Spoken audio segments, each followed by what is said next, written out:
Em nome do Pai que me criou, do Filho que me resgatou, do Espírito Santo que me santificou. Divina vontade, reina na minha vontade. Ó minha mãe, eu te amo e tu me amas. Dai-me um gole da vontade divina, minha alma. Me abençoa, Mãe, para que todas as minhas ações sejam feitas diante dos vossos olhos maternais. Amém. Suprema Majestade, eu venho em sua divina vontade, em nome de todos, do primeiro ao último homem que existirá na terra, para dar a ti as homenagens que tendes direito, as adorações, os louvores, o amor, as reparações, por todos e por cada pecado. Venho, Senhor, na sua divina vontade, dou-te a minha vontade humana, por meio do imaculado coração de Maria, que possui todos os dons e os frutos da divina vontade. Dai-me, Senhor, então, a tua divina vontade. Venha a divina vontade nesta ação que eu estou a fazer e em todas as ações que eu farei durante este dia. Amém. Fiat.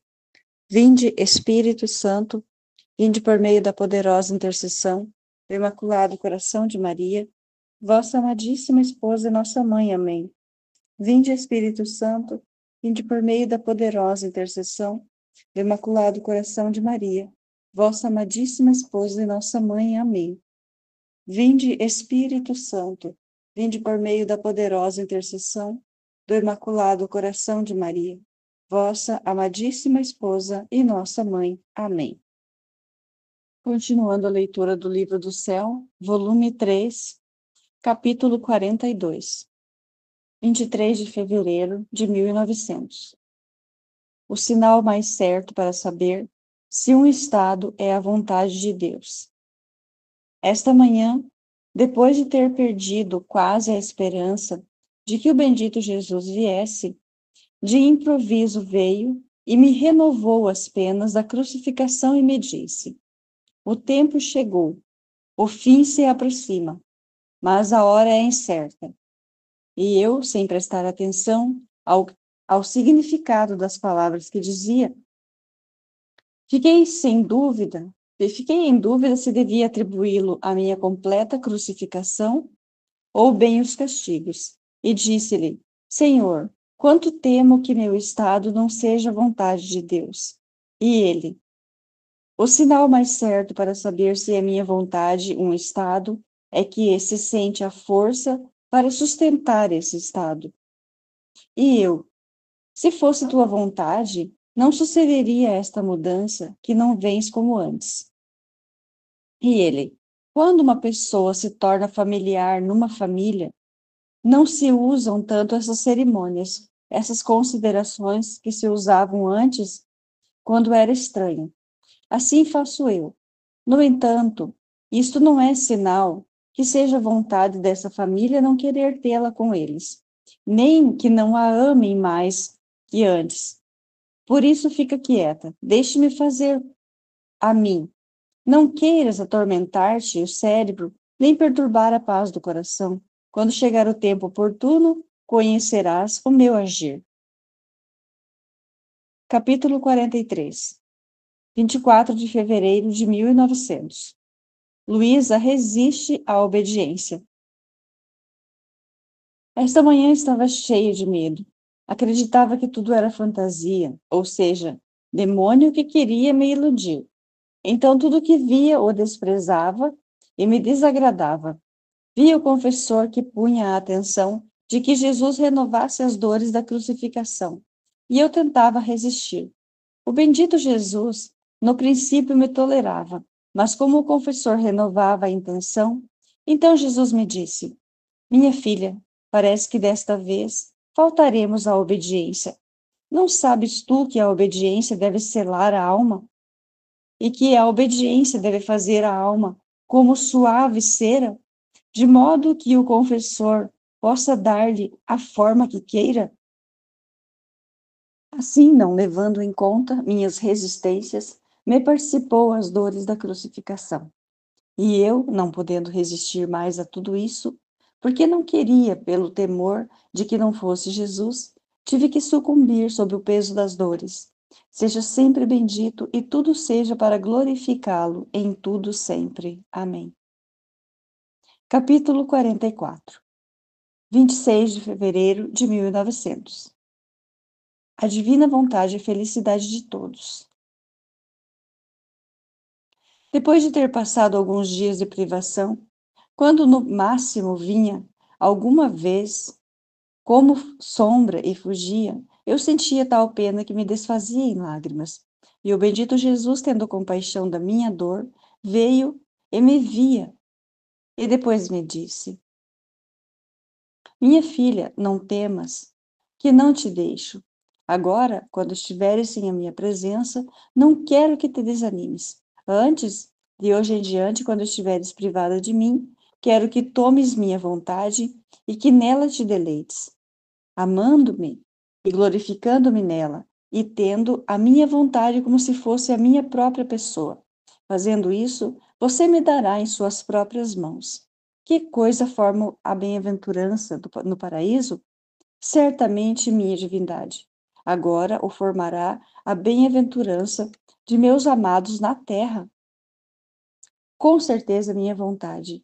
Ela não te poderá fugir jamais, tê-la-á sempre em tua posse. E se tu permaneceres no círculo da minha vontade, ele sentirás as alegrias mais inefáveis e os prazeres mais puros. A alma, não saindo jamais do círculo da minha vontade, torna-se nobre, diviniza-se e todas as suas obras repercutem no centro do sol divino, assim como os raios do sol repercutem na superfície da terra, e nenhum só sai do centro, que é Deus. A alma que faz minha vontade é a única nobre rainha que se nutre de meu alento, porque seu alimento e sua bebida não as toma mais que minha vontade. E nutrindo-se de minha vontade toda santa, em suas veias correrá um sangue puríssimo. No seu hálito exalará um perfume que me recriará, porque será produzido pelo meu próprio hálito. Por isso, não quero outra coisa de ti, senão que formes tua bem-aventurança no giro da minha vontade, sem sair jamais, nem sequer por um breve instante. Enquanto dizia isto, em meu íntimo sentia uma inquietude e um temor, porque o falar de Jesus indicava que não ia vir, e que eu devia aquietar-me em sua vontade. Ó Deus, que pena mortal, que aperto de coração. Mas Jesus, sempre benigno, adicionou: Como posso deixá-lo se você é vítima? Só deixarei de vir quando você deixar de ser vítima. Mas enquanto for vítima, me sentirei sempre atraído a vir. Assim parece que fiquei tranquila, mas me sinto como circundada pela adorável vontade de Deus, de modo que não encontro nenhuma abertura pela qual sair. Espero que me queira sempre neste cerco que me une toda a Deus. Capítulo 45. A divina vontade ata Jesus à alma. O grande mal da murmuração. Havendo-me abandonado toda na amável vontade de nosso Senhor, eu me via toda circundada pelo meu doce Jesus, por fora e por dentro. Com o ter me abandonada nele, me via como se o meu ser se tivesse tornado transparente, e a qualquer parte que virava, via ao meu sumo bem. Mas o que me fazia maravilhar era que, enquanto me via rodeada por dentro e por fora por Jesus, assim eu, meu pobre ser, minha vontade, circundava a Jesus como que por dentro de um círculo, de modo que ele não encontrava a abertura para poder sair, porque minha vontade unida à sua o tinha acorrentado, sem que me pudesse fugir. Ó admirável segredo da vontade do meu Senhor! Indescritível é sua felicidade. Agora, enquanto eu estava neste estado, o bendito Jesus me disse: Minha filha, na alma, toda transformada em meu querer, eu encontro um doce repouso. A alma se converte para mim como aqueles objetos suaves que não dão nenhum incômodo a quem quer repousar neles. É mais, ainda que fossem pessoas cansadas e doloridas, é tanta a suavidade e o prazer que tomam ao repousar sobre estes objetos, que ao acordarem se encontram fortes e saudáveis. Assim é para mim a alma conformada ao meu querer. E eu, em recompensa, me faço atar por sua vontade, e nela faço resplandecer o sol divino como o pleno meio-dia. Dito isto, desapareceu. Pouco depois, tendo recebido a comunhão, voltou e me transportou para fora de mim mesma. Via muita gente, e Jesus me dizia: diga-lhes, quão grande é o mal que fazem com o murmurar um do outro, porque atraem minha indignação. E isto com justiça, porque vejo que, enquanto estão sujeitos às mesmas misérias e fraquezas, não fazem outra coisa que exigir tribunais um com o outro. Se assim fazem entre eles, que farei eu, que sou santo e puro? Com eles, de acordo com a caridade que exercitam-se uns com os outros, assim eu me sinto atraído a usar misericórdia com eles. Jesus me dizia isso e eu o repetia a essa gente. E depois nos retiramos. Capítulo 46. 2 de março de 1900. A união dos querer ata a alma a Jesus. Esta manhã, tendo recebido a Santa Comunhão, o meu doce Jesus fazia-se ver crucificado e internamente sentia-me atraída a olhar para ele, para poder assemelhar-me a ele, e Jesus se refletia em mim para atrair-me à sua semelhança. Enquanto isso eu fazia, sentia-me infundir em mim as dores do meu Senhor crucificado, que com toda a bondade me disse: quero que o teu alimento seja o sofrer, não só por sofrer, mas como fruto da minha vontade.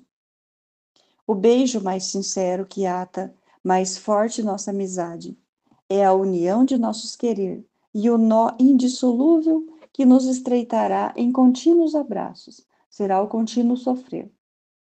Enquanto dizia isto, o bendito Jesus despregou-se da cruz e a tomou e a estendeu no interior do meu corpo. E eu ficava tão estendida nela que me sentia deslocar os ossos. Além disso, uma mão, que não sei dizer com certeza de quem era, me transpassava as mãos e os pés. E Jesus, que estava sentado sobre a cruz que estava estendida dentro de mim, tudo se comprazia em meu sofrer e em quem me transpassava as mãos, e acrescentou: agora posso descansar tranquilamente.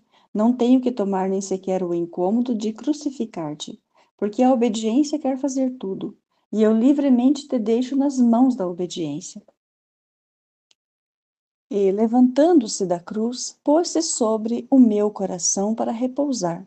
Quem pode dizer como eu sofri estando nessa posição? Depois de ter estado muito tempo, Jesus não se apressava em aliviar-me, como das outras vezes, para me fazer voltar ao meu estado natural. E a mão que me tinha posto sobre a cruz não havia mais. Isto dizia-o a Jesus, que me respondia: quem te pôs sobre a cruz? Talvez tenha sido eu. Foi a obediência, e a obediência deve tirar-te daí. Parece que desta vez tive vontade de jogar, e como suma graça, obtive que me libertasse o bendito Jesus.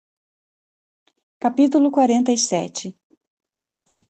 7 de março de 1900. A alma conformada ao divino querer chega a atar a Deus. Esta manhã, encontrando-me fora de mim mesma, tive que girar e girar para encontrar o bendito Jesus. Felizmente, entrei numa igreja e encontrei-o sobre um altar, onde se celebrava o sacrifício divino.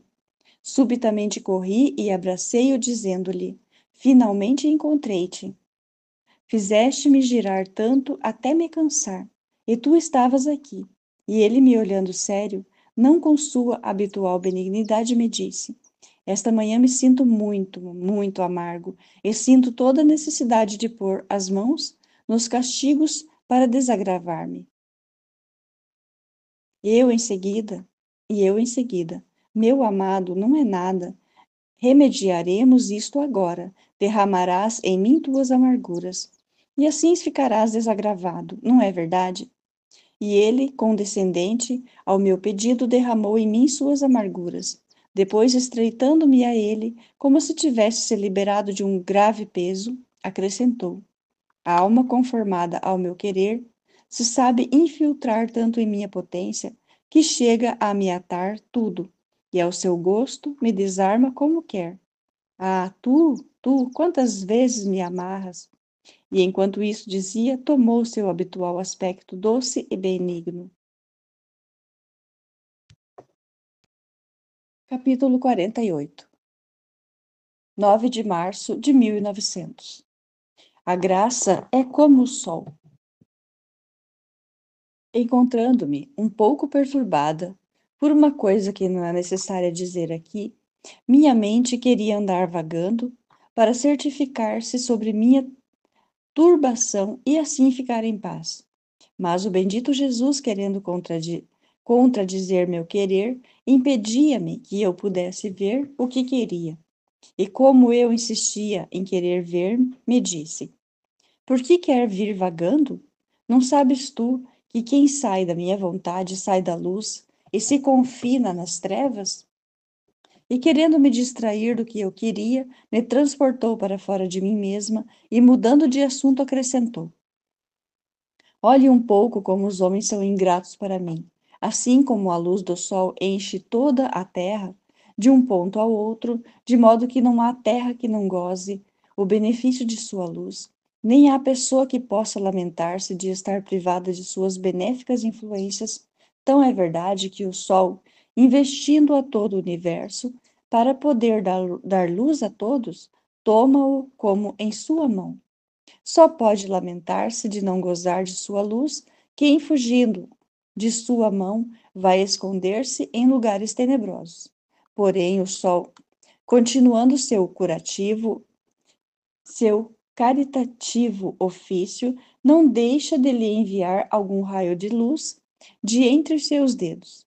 Assim, a minha graça é uma imagem do sol, que por toda a parte inunda as nações, pobres e ricas, ignorantes e doutos, cristãos e infiéis.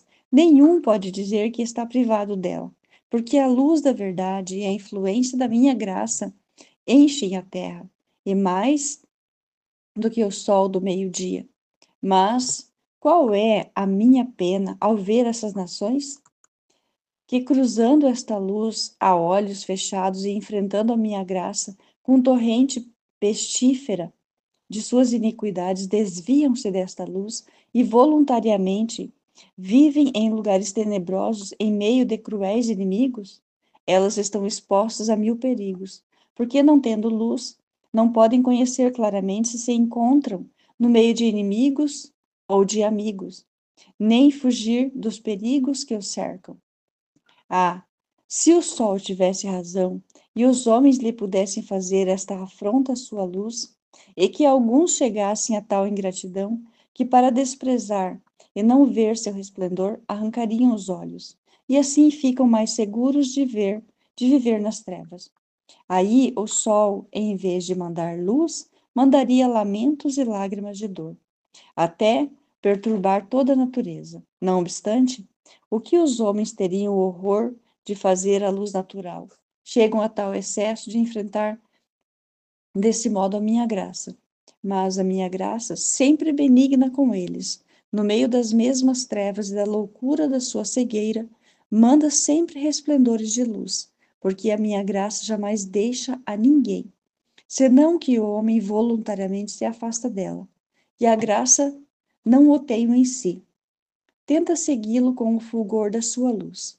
Enquanto dizia isso, o Jesus doce estava extremamente aflito, e eu fazia quanto mais podia para consolá-lo, pedindo-lhe que derramasse em mim suas amarguras, e ele acrescentou: compadece-me, se te dou causa de aflição, porque de vez em quando sinto toda a necessidade de desabafar em palavras com minhas almas diletas, minha dor sobre a ingratidão dos homens, para mover seus corações e reparar-me em tantos excessos, e a compaixão dos próprios homens.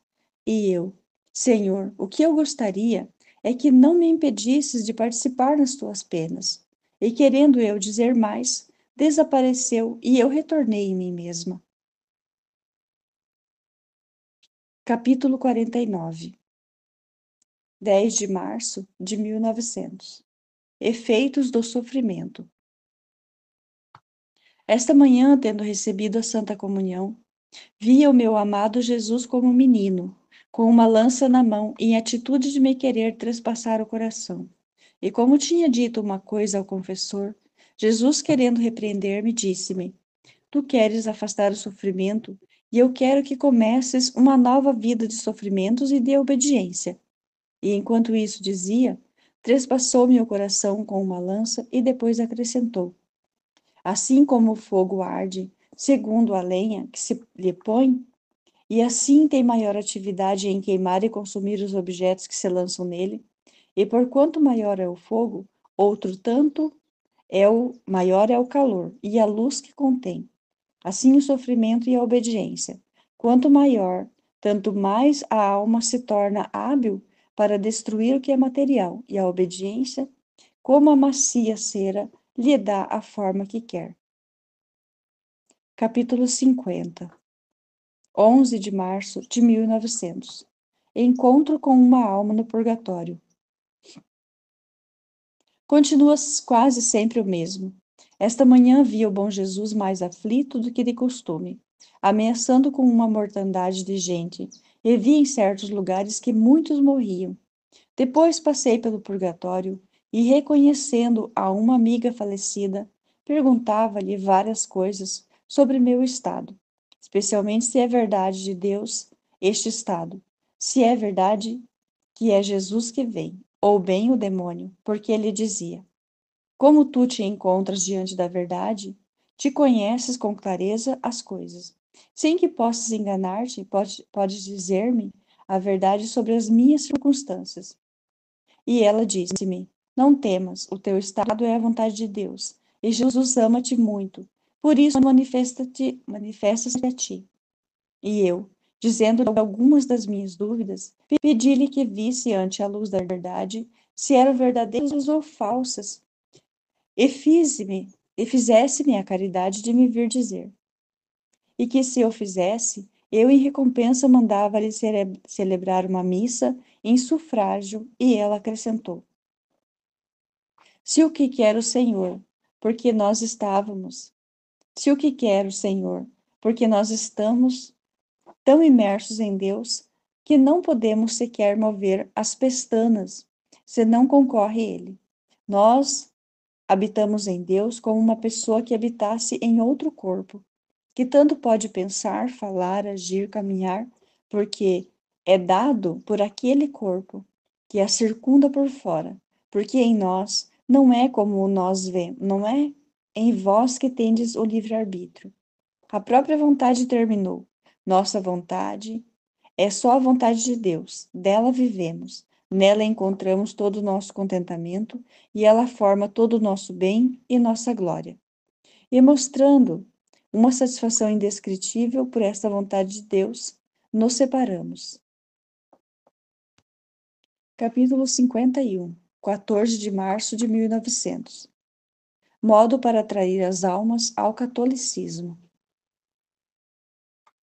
Havendo-me dado o confessor a obediência de pedir ao Senhor que me manifestasse o modo como fazer para atrair as almas ao catolicismo e para tirar tanta incredulidade, eu sei, pedi-o várias vezes, dias, e o Senhor não se dignava pronunciar-se sobre este ponto.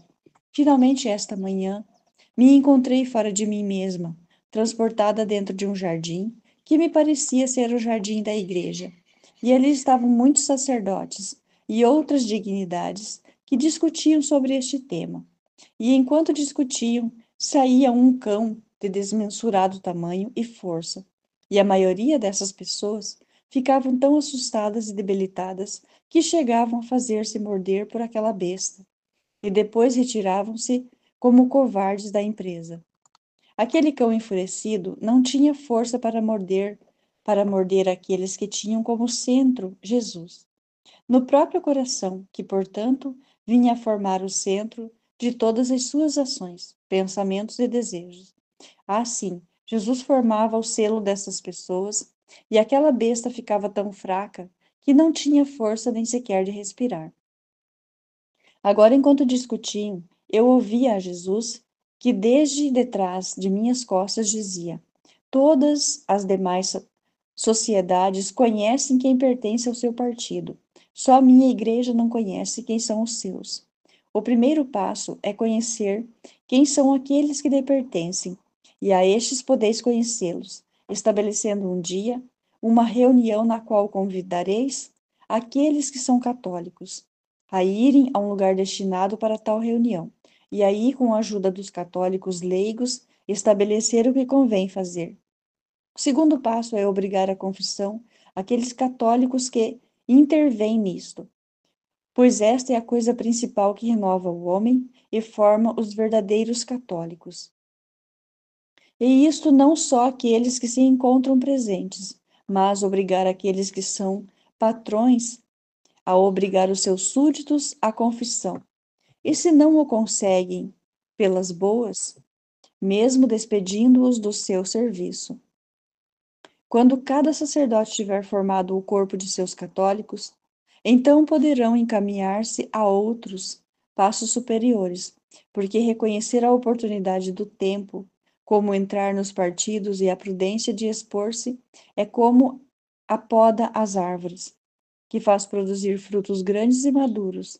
Mas se a árvore não é podada, produz sim um belo conjunto de folhagens e de flores, mas apenas cai uma geada, sopra um vento, não tendo a árvore humor suficiente e força para sustentar tantas flores, para trocá-las em frutos, as flores caem e a árvore fica nua.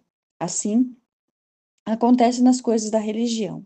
Primeiro deve formar um conveniente corpo de católicos para poder formar frente aos outros partidos, e depois podem chegar a introduzir-se nos outros partidos para formar um só. Dito isto, não o ouvi mais, e sem sequer vê-lo, me encontrei em mim mesma. Quem pode dizer minha pena por não ter visto o bendito Jesus todo dia e as lágrimas que tive que derramar? Capítulo 52. 15 de março de 1900. Jesus sente desarmado pelas almas vítimas. Jesus continua sem vir. Eu não tossia em dor, se sentia uma febre que me fazia dolor. Agora, quando o conselho veio celebrar o divino sacrifício, eu caminhei, mas não via. Como habitual. Meu amado Jesus, não via meu amado Jesus. Por isso comecei a dizer os meus disparates. Diz-me, meu bem, por que não te fazes ver? Desta vez parece que não te dei ocasião para que te escondas. Como da maneira mais fácil? Aí, nem mesmo os amigos dessa terra agem dessa maneira. Como devem afastar-se a menos dizem a Deus. E por vocês não se podem dizer a Deus. Como se faz? Eu falo, se assim falo. É a febre que me faz brilhar e me faz chegar à loucura. Não pode dizer todas as minhas loucuras que ele diz? Seria querer perder tempo. Agora, enquanto eu estava delirando e chorando, Jesus fazia ver agora uma mão, agora um braço, e cada dia com a pessoa que me dava a obediência de sofrer a crucificação. Jesus, como obrigado pela obediência, se fez ver, e eu, porque não se mostra? E ele, mostrou um aspecto sério e disse: não há nada, não há nada. É que quero te tirar a terra. E eu, estando bem mesmo, uma só criatura, sinto-me desarmado. E não só tenho força para presenciar a mão dos castigos. E ao fazer-me ver, você começa a dizer-me: se vês, eu demoro, manda castigos. Para mim, fazem sofrer a mim. E sendo convencido por ti. Eu nunca ponho as mãos em castigos. E os homens não fazem outra coisa senão desobedecer-se demais. Agora repetindo com sincera obediência de me fazer sofrer a crucificação, Jesus mostrava-se lento em fazer esta obediência. Não como as outras vezes, que em seguida queria que me submetesse e me disse: "E tu queres fazer?" E eu: "Senhor, o que tu queres?" Então, dirigindo-se ao confessor com aspecto sério, disse-lhe: "Também tu queres a carne? Dar-lhe esta obediência de fazê-la sofrer?" E enquanto isso dizia, começou a me participar da dor da cruz, e depois, mostrando-se mais calmo, derramou suas amarguras. Depois acrescentou: